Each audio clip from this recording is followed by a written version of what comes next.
What's up, everybody? It's your boy Chaos, and welcome to another new episode of Take It to the Table. I am here joined by none other than Soul. Welcome to the show, Soul. How you doing? Good to be back. Yes. We got a lot to get to pretty Mm, much go over, especially the latest breaking news that's been pretty hitting the internet and the IWC, and that is of course we're going to start off talking about Mustafa Ali has pretty much just recently said he's going to be requesting his release, and also we're going to be talking about certain one of the biggest storylines that's pretty much mm, blown up, and that is of course Nikki A.S.H turning heel and where that's gonna mm. go to. See where Fuck's that sake. goes to. And of course there's been some rather uh, uh harsh Spicy. Spicy. criticism. Yes, yeah, that's it. Let's spicy little shooting that WWE has been doing, critiquing AEW's was it New Year's Street Fight with Yeah, the yeah. team The with New Year's Street Fight on Rampage with Tycoon, yes. Penelope Ford, Bunny, and Anna Jay, which was great, by the way. It was great. Oh, but yeah, of course, WWE doesn't feel that way. So we're obviously No, going to delve into why that. would they? They're PG. Exactly. And of course, we're going to finalize it by speaking up or giving our Royal Rumble predictions, who's going to win, who's pretty much going to be who's going to walk through that forbidden invisible door. Oh, it might not be nobody, but yeah, obviously we'll go into that as well and give our predictions. So yeah, jam-packed show. We got little time. Let's not waste any further time. Let's as always, let's take it to the table.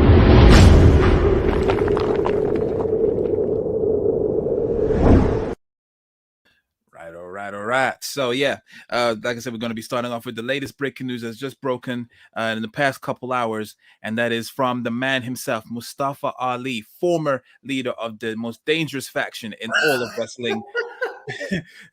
And when you got to say the name, when you say the name, you got to say you have to shout. So you got to say because it was also in capital letters. So it was That's how it works now. Retribution. Okay, really, my voice is yeah. So you got to say it like that. Keep it down for the neighbors. Keep it down for the neighbors. Exactly. But so yeah, like I said, Mustafa Ali has said on his Twitter that he has requested his release. I actually got his quote right here, which I will put up for you guys. So here we go. So yeah, he basically said, I have a message that is much bigger than my dreams in pro wrestling. Despite my best efforts, I will not be able to deliver this message whilst working with WWE. Therefore, I am requesting my release from WWE. And he wrote his Jan Hancock at the bottom. So yeah, everyone was quite shocked. Some people obviously not surprised. He's in my one of the brightest stars on the roster. He's had a very up and down run in WWE. Yeah. Obviously, when he first started, he was getting a decent push. He had the little feud with Daniel Bryan. He could have been in the Elimination Chamber match, and unfortunately, he got injured prior to that, and that's when Imagine the timeline would have been if Ali never got injured. Imagine. Yeah. That's another thing. Well, we'll get into that. Obviously, let me just run the timeline, of course. So yeah, like I said, he would have been in the Elimination Chamber match, and then obviously got replaced by Kofi Kingston, and that's how we got Kofi Mania. When he came back, there was talk about him being the mysterious hacker, which was gone for months, and then eventually you saw all this destruction around the Performance Center. There was a box of tools scattered on the floor. There was these random people throwing Molotov cocktails. The builders come to ruin the Performance Center. Everybody's taking their boots.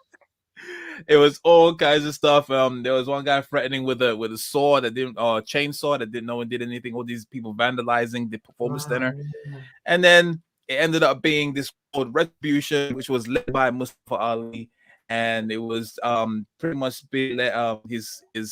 his crew consisted of a guy wearing a paper plate for a mask, someone that was wearing a girl that was wearing a mask that was way too big for her, and and obviously people that was just obviously shaving their heads, and they all just look like they came from a really low budget Mad Max movie. That's why or they came from Glastonbury after a 3-week bender. Definitely, definitely mixing, having a complete drug cocktail of things, and just come back and Coming in like, somehow I ended love up you, in WWE. Calvin Harris. It's like, fucking sake, it's retribution. It's all kind. It was so shoddy. We all know how much we love / hate Retribution, and the reasons for destroying, and the other way that WWE could contain them was actually give them WWE contracts.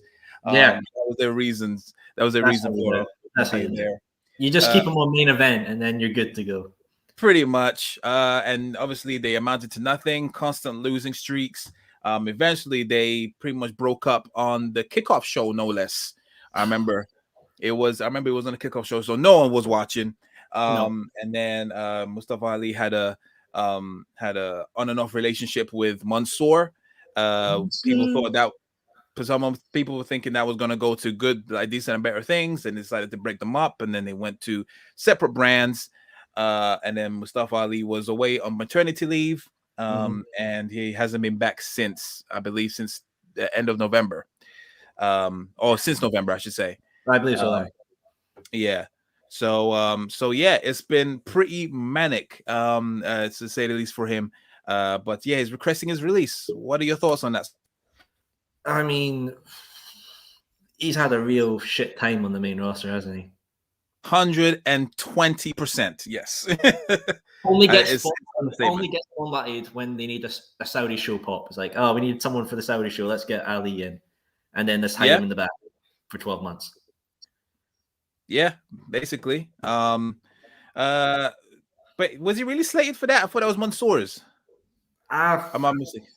I thought it was Ali, because I'm pretty sure that was like the big meme going around. Is he where Ali was just like, that's when he comes out hiding, like Michael Bublé at Christmas. Is it safe? Is my time? All right, cool. My time is now. Yeah, it's he definitely had an up and down state. Like they did, I think they just did him so wrong, and I don't know what their issue for it. Like there's even talk now that I'm just reading upon it, that Fightful Select have said that that obviously he's had a backstage argument with Vince recently.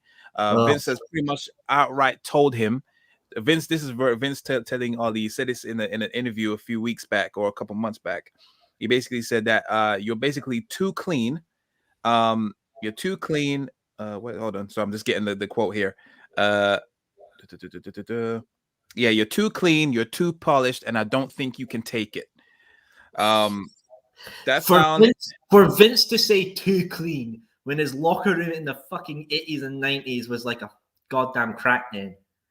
That's why I think he agrees secretly. Remember when Undertaker was saying that how he misses the old days where like people used to come with guns to the arena. I miss the old days when my locker room was like a cesspool of drugs. Everyone was chewing tobacco and shooting up before they went out in WrestleMania. Like I'm pretty sure we would do bra and penny matches. None of this actual wrestling. The good old days. It's actually freaking crazy. Ali, there's also word saying Ali released a vignette weeks ago showcasing a new America gimmick that looked promising for the young star and has social media buzzing. The character was initially accepted, but those in power in WWE changed their mind at last minute. It is in its place. There was a pitch from Vince McMahon for something Ali would have never done, which I got a feeling, I'm pretty sure it's gonna be that anti-America freaking Muhammad Hassan type of shit. Almost Muhammad Hassan is like, let's go round 2, let's bring it back. Yeah, of course, because I know that ended like where before Vince wanted it to end. Like because of the 7-Eleven bombs in London, and they aired the episode of SmackDown where Taker got jumped by masked men. It was like, yeah, that was a good idea, boys. That was a good idea. Very good, yeah. So yeah, I got a feeling it's something along because he just loves that anti-America shit. I don't know what's his problem with that's been going on since the 80s, and he still thinks it's still cool. Probably Vince is a wee laddie, some Chad American boy with the blonde hair, blue eyes, stole his lady, and he was like, retribution for the rest of days. Exactly. It's absolutely crazy. If you look at Ali's quote, though, what do you think is going to be his future? Because it kind of sounds like he's kind of done with wrestling, but not in a way with WWE. So, what is Ali's future? He is someone that I can imagine in AEW, but like I said, that roster is so bloated right now. I think they need to lessen their. I think that unfortunately for them, I accept them making cuts because they blew they didn't do it to WWE standards when they were just hoarding people. No, they needed at the start, but now they've got a lot of star power. They don't need those people who originally helped build them, which is a bit like it's just the way business works. You need people to help boost to get the big guys, and then those little guys aren't usable anymore. Yeah, yeah, exactly. Yeah, I mean, I'm totally fine with them. Even I'm cool with them. Jericho moving on. I'm fine with like the Sean Spearses, the Jake Hagers, them kind of people. I'm fine for them, and then obviously keep I think they built up their own people enough to carry. Like, I mean, Jungle Boy and Luchasaurus is they're over shit. Yeah, they're hella over. MJF is the biggest Hardy family office. Get rid of the Hardy family office. Yes. Then have Matt Hardy and Jeff Hardy versus the Young Bucks in a retirement match. Easy. Sells tickets, gets the eyes on the product. There you go then. Yeah, 110%. I agree with you there. I would love to see that. So yeah, definitely let go of people. Make it show that it's not as bloated. And then just bring in new people. And Ali, I think he fits AEW's mode. I don't think there's a certain ceiling that you can get to in Impact. I could see him thriving in the X division. Yeah, but like I said, it's the broadcasting, or like the reach, should I say? Yeah, it's because Impact on that Access TV thing, and that's just not good. That's what I'm saying. And I feel like he can be a top star. So the only platform that I think that can do that is AEW, or maybe, if anything, New Japan. But I don't think his style fits New Japan. Definitely not. So that's why I think AEW will be a better mold for him. Watch it. He's going to swerve us and go to GCW. I was about to say that. I was thinking maybe he could do that. He could probably do that 110%. I wouldn't say no to that. I mean, that'll be a nice temporary home for him. And then, that build his name up. So it's a real shame. I really, I feel like he was someone that was pitching ideas after ideas after ideas to Vince and the creative team. But I think they made their mind up, like, before he even opened his mouth. I think they just want him to be. I think it's like how Eric Young said on Twitter that this basically describes the situation of everyone the last 2 years. Pitching ideas. So basically, Eric Young said on Twitter that it was basically like the last 2 years, this whole situation describes everyone on the roster pitching ideas, and then end up just getting fed up and leaving. Yeah. Because you can only bang on the wall so long until your hands get bloodied and you say you're done. Yeah. It's ridiculous. I just don't even see why they can't. If they don't really like it, why don't they take an element of that wrestler's idea and then build on top of that, and then push it back to them? Don't just say, nope, scrap that, and we give you something totally opposite and even worse. Well, you know what they did? They took Bray Wyatt's awesome gimmick and gave it to Alexa Bliss. Yeah, look at that. One of the worst moments, in my opinion, the worst moments of 2021. I would agree with you there. So yeah, I hope she doesn't come back as that. I want her back. It looks like she is, man. It looks like she is. I know. Get rid of that Lily Doll merch. It's gonna sell like hotcakes. I'm hoping it's a swerve. I want it. A Vince Russo swerve. She comes out with all that Lily gear shit, and then surprise, it's like Tinkerbell. TikTok, for fuck's sake. Or she might somehow side with Nikki A.S.H back again. I don't know. Yes, Nikki A.S.H comes out like Magneto, and she comes out like what? Mystique or something like that. Magneto. The fuck.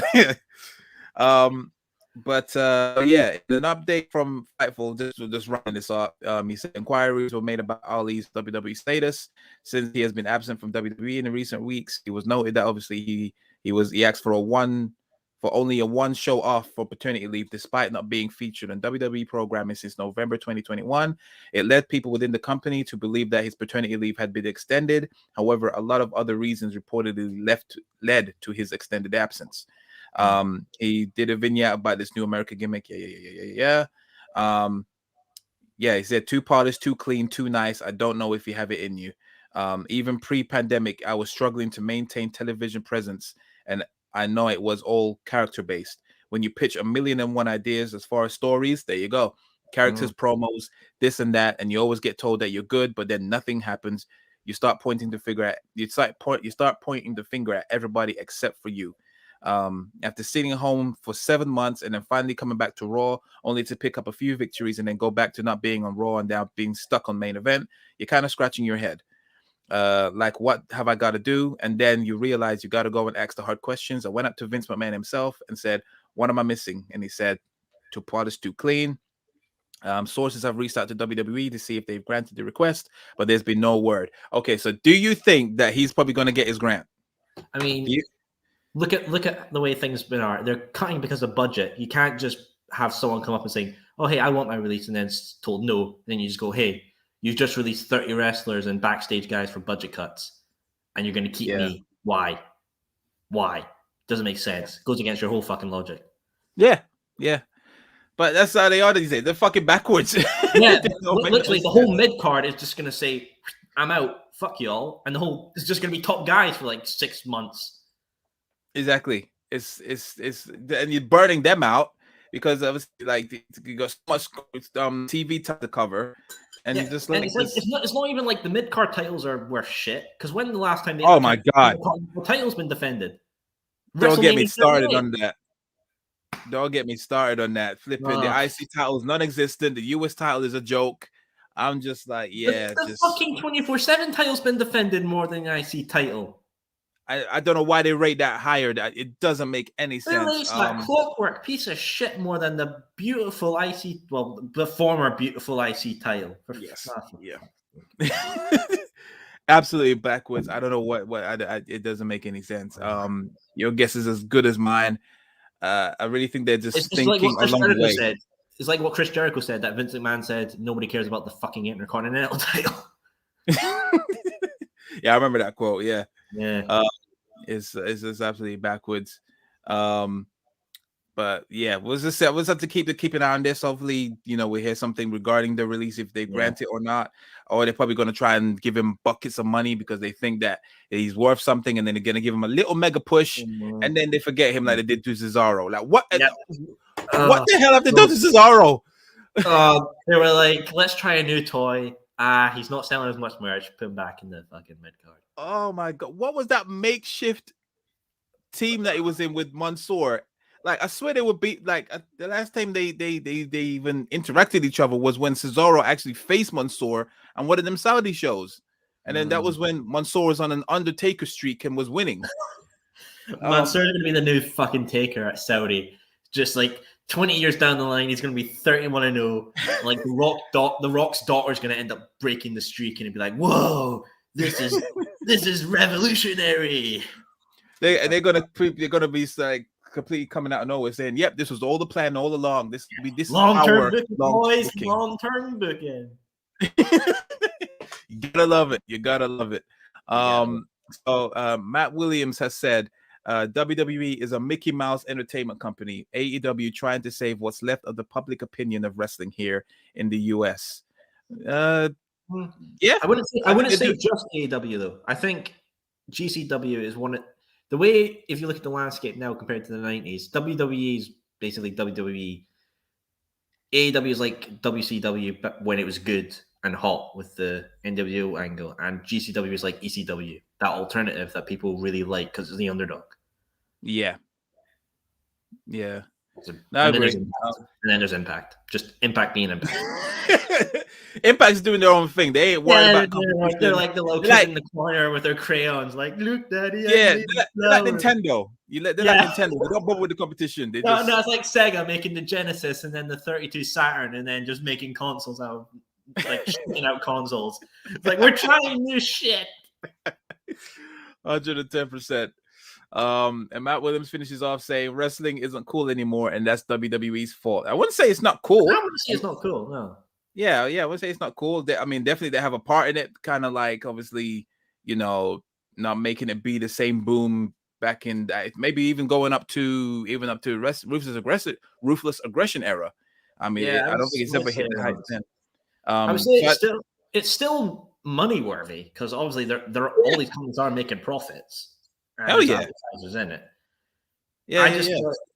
Wrestling's adapt with the times, with the way the world works now and how streaming and pay-per-views and all that change. It just adapts. Yeah. It's never going to be like the 90s where it was like 60 million people watch Hogan body slam Andre. Yeah. It's just people are more clued up now. People know the backstage stuff about it. It's not like that mystique about it. It's like the fact about like if this was like the 90s, we wouldn't have known about Ali requesting his release. It would have been something like Kevin Nash. It would have just appeared on Nitro. Yeah, exactly. Times change. Which in a way, I wish that we could still kind of have that kind of element. I mean, it's only if you're lucky that you see surprise entrances. Imagine how crazy AEW's product would be. Just all these former WWE guys just showing up out of nowhere, and we would be like, "What the fuck?" I mean, they were big back then, but yeah, they would definitely be bigger. 110%. Imagine if we never knew about Bryan Danielson, like his contract and all that, and he just appeared at All Out. Yes. And Adam Cole. That would have been like, oh, Jesus Christ. I'm dying over here. 110%. That would be that's one thing I do miss. The internet does mess that up a bit, but yeah, it is what it is. Times have changed, and it is what it is. It is what it is. But yeah, that's our thoughts on Mustafa Ali and his release. Hopefully, he gets what he wants. You want your people to be happy. He's got a kid. He's got a kid now. And he just wants to be like positive minded and care for his well-being. If he doesn't want to be there, he doesn't want to be there. Like can't hold him against. Ali's doing the best for himself, and that's what you need to do. Exactly. And if and he's well within his right. He's not being selfish or anything. So do it. So all the best to him. We'll keep up on this, and I'm sure you will be hearing all the breaking news on Wrestling Republic also as well. All right. So moving straight on. Someone has moved to the dark side. I'm sorry. You mean? I think you mean the English side. Is her heel going to be English? She's going to go from Scottish and her heel's English. Probably. I would dig that. I would actually dig that. No shit. If he just comes out on Raw speaking an English accent, I'm like, WWE, they know the foreign market. She comes out with a picture of Nicola Sturgeon and burns it, and it's like, that's a heel. That's a heel. That would be different. That's what you call creative. I like that. That. Creative. Don't you mean creative? That doesn't work. Sorry. That's Indeed. Are you surprised Nikki turned heel and not Rhea Ripley? I am. I was totally expecting it. There was definitely the way there was obviously panning it was definitely going to happen. So for those that haven't seen Raw, first off, that's probably a lot of people. Yeah, that's what I'm saying. Like, first off, I envy you. But yeah. So what happened was basically there was meant to be a little interview between Nikki A.S.H and Rhea Ripley, and they were saying, Rhea Ripley was basically saying that they've talked and they basically think that now it's come to time, or like she was about to say something, and then Nikki A.S.H basically interrupted her and said, "What Rhea's trying to say is that we're going to go and challenge for the tag team titles again." And then Rhea Ripley was like, "Bitch, no, I didn't say that. I don't want to stick in this tag division. Fuck off. I want to be a single star." But basically, she said like, "No, I think we should end this." And Nikki was like saying, "I know we've gone on a down slope, but we can do this." I'm not even going to bother trying to impersonate her because her accent is strong as hell. And then they basically was saying, can we be friends and all this kind of stuff, or maybe we should just leave it as it is. And then Nikki was busy posing to the crowd and stuff, and then you could see that Rhea was kind of in a way like looking like she was about to rolling up the arm for the old clothes. Yeah, I'm gonna pretty much block off. And then they basically embraced one more time, and then Nikki A.S.H completely just clocked. It looked like she clocked her in the throat. It looked brutal. Right for the jugular. And then she basically turned into Thanos and then just ruined her at the end. We're gonna get Nikki A.S.H, the belt collector. No. Takes the IC title, takes the US, takes the men's, the Universals, the women's, NXT, and just combines them all, and we just get the re-emergence of the Divas title. Oh my god! Like the Infinity Stones. She's basically collecting them as Infinity Stones. That's what she's doing. You want the Divas title back? I'll bring back the Divas title with all the evilness in my body. And then the replicas sell like miles on the shop, so everyone wins. Yeah, probably, yeah. So we're going off of the tangent, but yeah, what's your thoughts on the heel turn? Did it surprise you? Like, and where do you think this where could it realistically go from here? So it didn't surprise me; it just more confused me.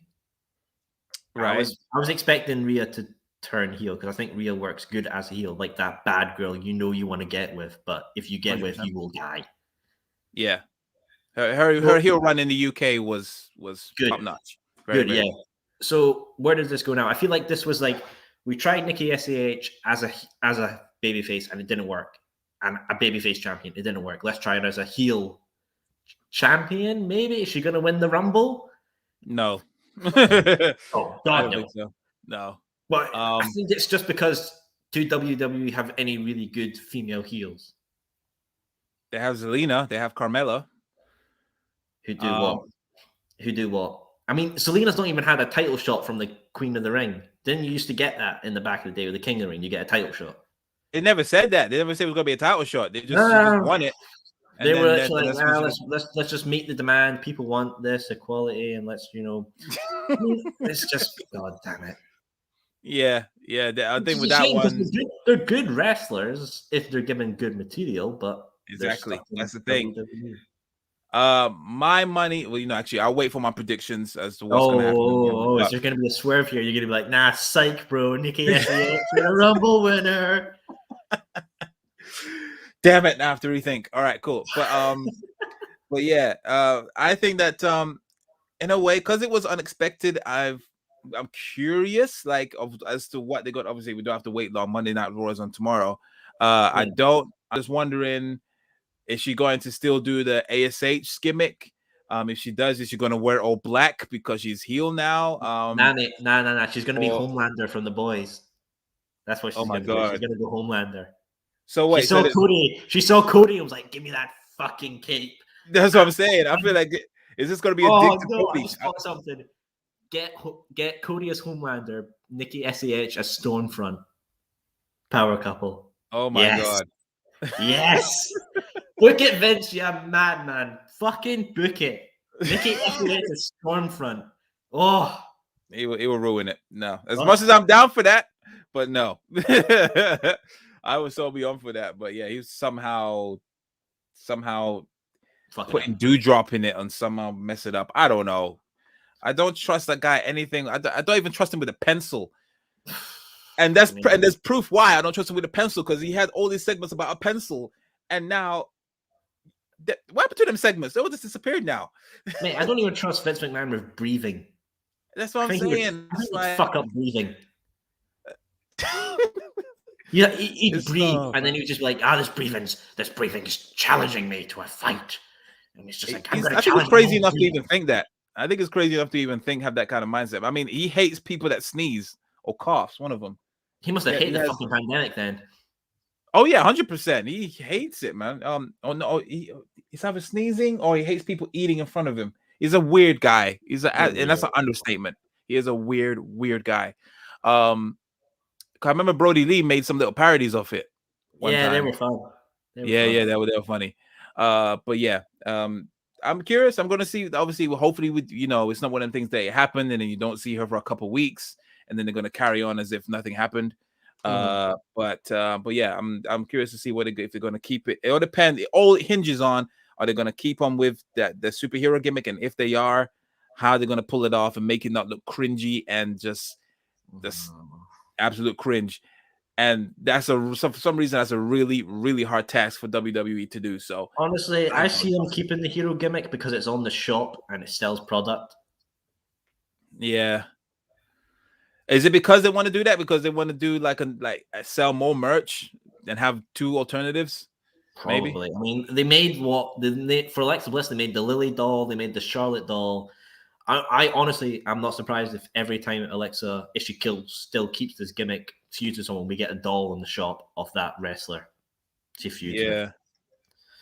Because it's all about that money. All about that money, baby. So yeah, but that's our thoughts on that. Please let us know in the comments what you think this is gonna happen with Nikki A.S.H.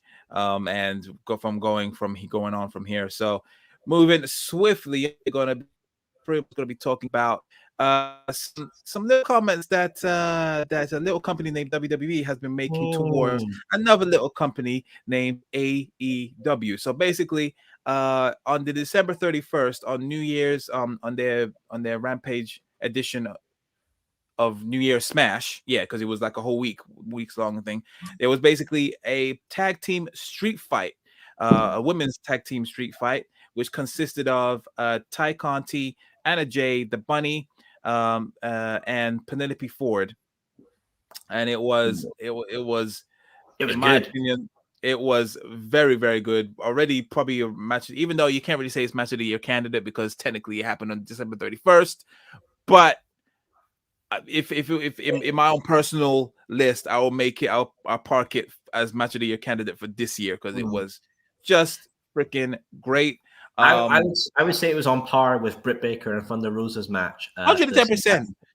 Because it came out of nowhere, and the Bunny violence. did the fucking job with that. Did you see her face during that match? It was like fucking Carrie with that shit. It was like, oh, I'm no fucking with her. Get away from crazy. It was crazy, absolutely crazy. There was moonsaults on top of onto tables. There was just I think the ending was thumbtacks. The ending was with a barbed wire and then a submission onto the Bunny. The Queen Slayer. Yeah, and there was one bit where she was about to charge at her, but she actually slipped on the on the tacks. But I thought that was a sweet spot. She did splits. That was pretty cool. I actually feel like the Bunny is actually underrated. Oh yeah, definitely. I feel like the way I saw it was like at the beginning was like she was very just shy and trying to find her spot. And but as she's going on and on, she's improving. I think because obviously the women division's improving and they're letting them do their own shit. It's good. 100%. I feel like the Bunny and especially Anna Jay, like them two are definitely ones that have gotten better over time. That now that you're right. The WWE, the AEW's women division is definitely improving. Still got a few teething problems. No, but it definitely still got a bit to go. I feel like the TBS title will improve it. Seeing how it's going on. It gives the women more to do. We're not just going to get a show that has one women's match just to throw it on. Yeah, exactly. But as we said, because since that match, a representative of WWE was questioned about this on the Toronto Star, and this is what they basically said. So the Toronto Star recently put out an article taking a look at the ongoing competition between WWE and AEW, with the story showing how close the two promotions are in the key demographics between TSN and Sportsnet 360 in Canada. So WWE said, you know what, this is what we think of AEW. So they said, if you look at the gory self-mutilation that bloodied several women in the December 31st event on TNT, it quickly becomes clear that these are very different businesses. We've had an edgier product in the Attitude Era, and in a 2022 world, we don't believe that type of dangerous and brutal display is appealing to network partners, sponsors, venues, children, or the general public as a whole. Okay. One second, Chaos. 1 second. What a bunch of fucking arseholes. I'm sorry, but didn't we have during the pandemic, Seth Rollins gouged Rey Mysterio's fucking eye out on an iron steps? Preach. Tell him. Exactly. It's like they eventually went, oh, they did it before us. Fuck you. Fucking man the fuck up. You didn't do it first. Boo-hoo. Your competition beat you. They beat your black and gold brand. We have the real black and gold brand. Go away. Yeah. They're salty. They're salty. Of course they're salty. They're salty as fuck. They're saltier than fucking fish and chips. It's apps. Oh my god! I don't know what they're on about. They make it sound like as if I would understand if we got that kind of stuff every episode, where to the point where it's just unwatchable. If it was like CCW, where every match is like death match, hardcore. Yeah, fair enough. But once the last time we got that kind of match was the Thunder Rosa and Britt Baker match, was at St. Patrick's Day. Yeah, exactly. I just don't get the mindset. It doesn't make any sense. I also like a quote in it, Chaos, that they said, like, we had a product back then. That was the Attitude Era. Forget that. This is the now. Basically, you want the Attitude Era back? Nah, we're sticking with our PG shit. Whether you like it or not, bitches. We're PG now. Fuck off. It's just ignorance, absolute ignorance, and they can't say anything. Like they've said and done some crazy enough stuff. Let's list them off. We've got Brock Lesnar beating Randy Orton's head in to give him a concussion and make him bleed at SummerSlam.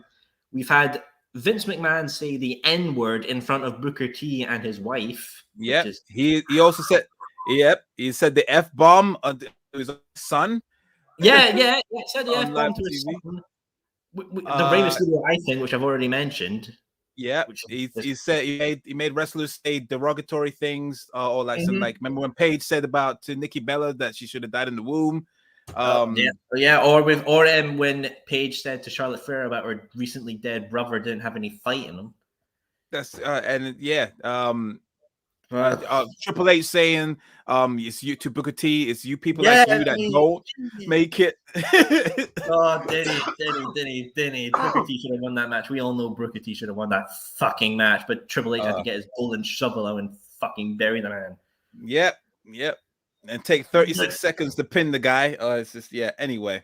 But I mean, absolutely. Do you think this shows that WWE are wary of AEW now? Like they're like, they fear. I don't care what anyone says. As big as WWE are, to a certain degree, they fear AEW. If they didn't, they wouldn't be, trying to convince people to not sign over there, give them big money contracts. I mean, they tried to take AEW tried to sign Lita to have a long-term program with Britt Baker. They threw everything to Lita to convince her to do it, and that's why it's like. And viewers, keep that comment by Chaos in mind because that relates to my Royal Rumble pick. Exactly, keep that in mind. Definitely. It's I think they fear. They don't fear. No one's gonna no one's gonna put WWE out of business. There's no chance in hell. God, no. That'll be a cold day in hell. They're set for life. That's 110%. But it doesn't take away the fact that AEW has done damage to them. Yeah, they are done doing some. I mean, their rating finally matching Raw in definitely in the key demographic. That's how serious it is right now, especially with the fact the fact like someone like Adam Cole and Bryan Danielson looked at WWE and said, "Nah," and then went to AEW. Exactly. That's what I'm saying. They didn't get released. They actually they let their contract expire. We're happy enough to probably go to another company. Same pay, bigger pay, lower pay. We don't know.